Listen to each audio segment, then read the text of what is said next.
둘째, 네 번째 청혼의 오늘 날마다라는 의미는 무엇인가?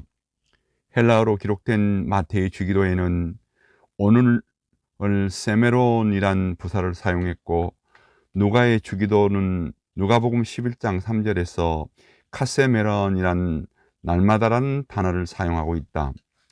날마다는 사실상 오늘의 반복으로 볼 수 있다. 그래서 날마다와 오늘날이란 오늘 하루의 삶을 의미한다. 그리스도인들은 오늘이란 삶을 살아야 한다. 어제는 이미 지난 오늘이고 내일은 다가올 오늘이다. 성경은 오늘의 중요함에 대한 교훈들이 있다. 구원의 시간은 오늘이다. 예수님께서 십자가상의 강도에게 오늘 내가 나와 함께 낙원에 있으리라 하셨고, 삭개오에게 오늘 구원이 이 집에 이르렀다라고 오늘이 구원에 이르는 귀한 시간임을 가르치셨다. 그리스도인의 삶은 오늘의 완성된 자로 살아서 오늘 주님이 부르시더라도 떳떳이 설 수 있도록 준비해야 할 것이다. 하나님은 이르시되 어리석은 자여 오늘 밤 내 영혼을 도로 찾으리니 누가복음 12장 20절에 말씀하셨다. 어쩌면 오늘이 우리가 살게 될 마지막 날이 될런지도 모르며, 그렇게 되면 우리는 이 이상 더 오늘이 필요치 않게 될 것이다. 하나님께서는 광야에서 만나로 이스라엘을 먹이시면서 그것을 하루하루 먹도록 하셨다. 출애굽기 16장 13절로 20절.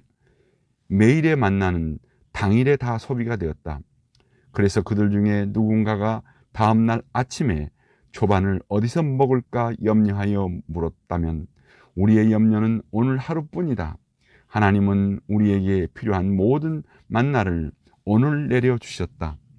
만일 우리가 오늘 먹을 빵이 있다면 장래를 위하여 하나님의 섭리를 불신하지 말자라는 말을 들었을 것이다. 내일의 염려는 불신이다.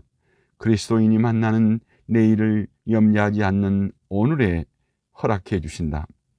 의식주와 삶의 모든 문제로 염려하는 자들은 주기도문의 네 번째 칸과 함께 접목시켜 주시는 말씀인 내일을 위해 염려하지 말라. 내일 일은 내일 염려할 것이요 한날 괴로움은 그날의 족하니라는 말씀을 기억해야 할 것이다. 셋째, 네 번째 청혼에서 우리에게란 의미는 무엇인가? 주기도문 서문에서 밝힌 바 있지만 주기도문에서는 복수대명사, 즉 우리라고 기록되어 있을 뿐이지 단수대명사는 발견할 수 없다.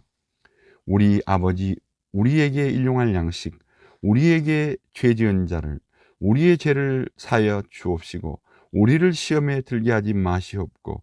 이러한 기도는 우리들 자신이 필요한 것과 다른 사람들이 필요한 것에 관한 간구와 기도로 되어 있다. 이런 면에서 우리는 우리라고 하는 것은 대부분 이기적인 나는, 나이를 가지고 주님께 나오지만 주기도의 기도는 비이기적으로 드리게 한다. 주기도문에서 후반부의 청혼에만 우리라는 단어가 8회 기록되어 있다. 왜 우리는 우리에게 주소서라고 복수형으로 기도해야 하는가? 우리는 우리 자신을 위해서뿐만 아니라 다른 사람을 위해서도 기도해야 함을 보여주신다. 다윗은 기도할 때 공적 정신을 가지고 있었다. 여호와여 선한 자들과 마음이 정직한 자들에게 선을 행하소서라고 시편 125편 4절에 말씀하고 있다. 그는 하나님이여 주의 인자를 쫓아 나를 긍휼히 여기시며 라고 비록 자기 자신을 위한 기도로 시편을 시작하지만 그래도 그는 다른 사람들을 위한 기도로 그 시편을 끝맺고 있다.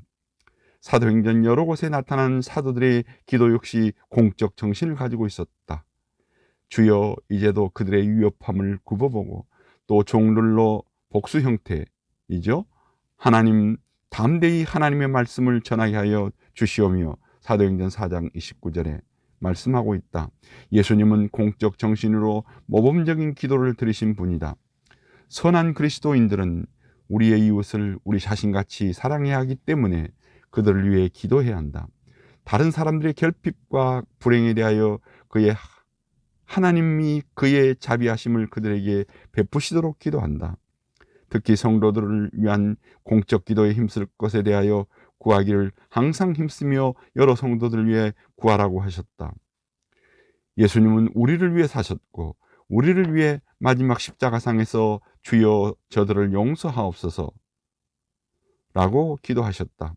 네 번째 청원의 우리를 인한 의미는 이기적인 거미와 같은 사람의 기도를 비이기적인 기도의 사람으로 바뀌게 해주시며 다른 사람들의 유익을 위해 수정 같은 시냇물로 생기나게 해주고 황금 같은 태양빛의 햇살로 밝게 비춰준다.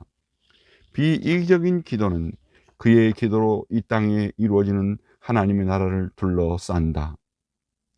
넷째, 일용할 양식이란 의미는 무엇인가?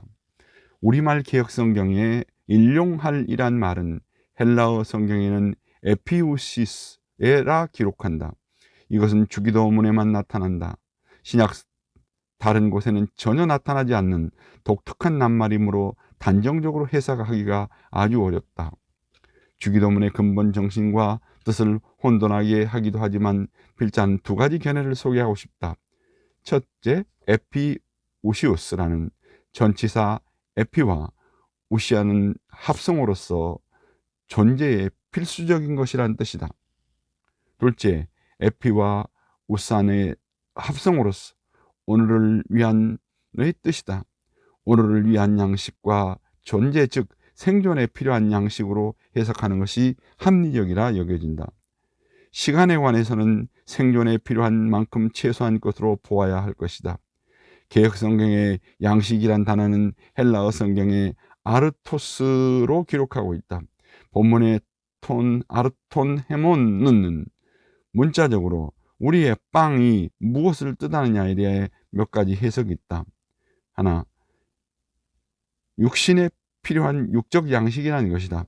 칼빈이나 루터는 육적 양식이라는 견해를 가진다.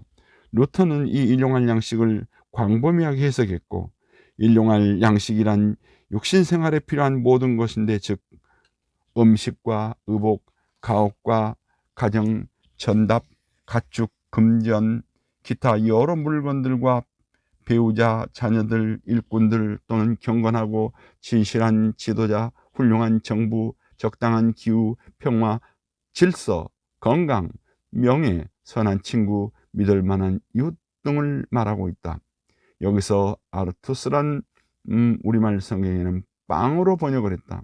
이것은 넓은 뜻으로 식물 전체를 말한다. 뿐만 아니라 우리에게 필요한 의식주에 공급되는 물질을 뜻한다. 주기도문의 넷째 강구에서 예수님을 본인 자신이 인간 현실에 체험하신 바대로 인간의 현실에 깊은 관심을 가졌을 뿐만 아니라 최소한도 육신에 소용되는 양식은 인간의 삶의 충분 조건은 아닐지라도 필요 조건임을 드러내 주셨다.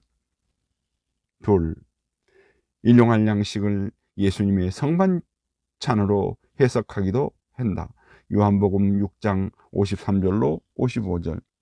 이 양식은 그리스도의 몸으로 그의 피와 함께 내가 곧 생명의 떡이니 내 살은 참된 양식이요 내 피는 참된 음료라고 요한복음 6장 55절에 언급하므로 성례를 위한 기도를 했고 초대교회의 매일 성찬식에서 쓰이기도 했다.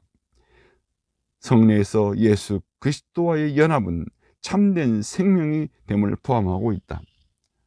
넷, 하나나라의 떡으로 해석하기도 했다.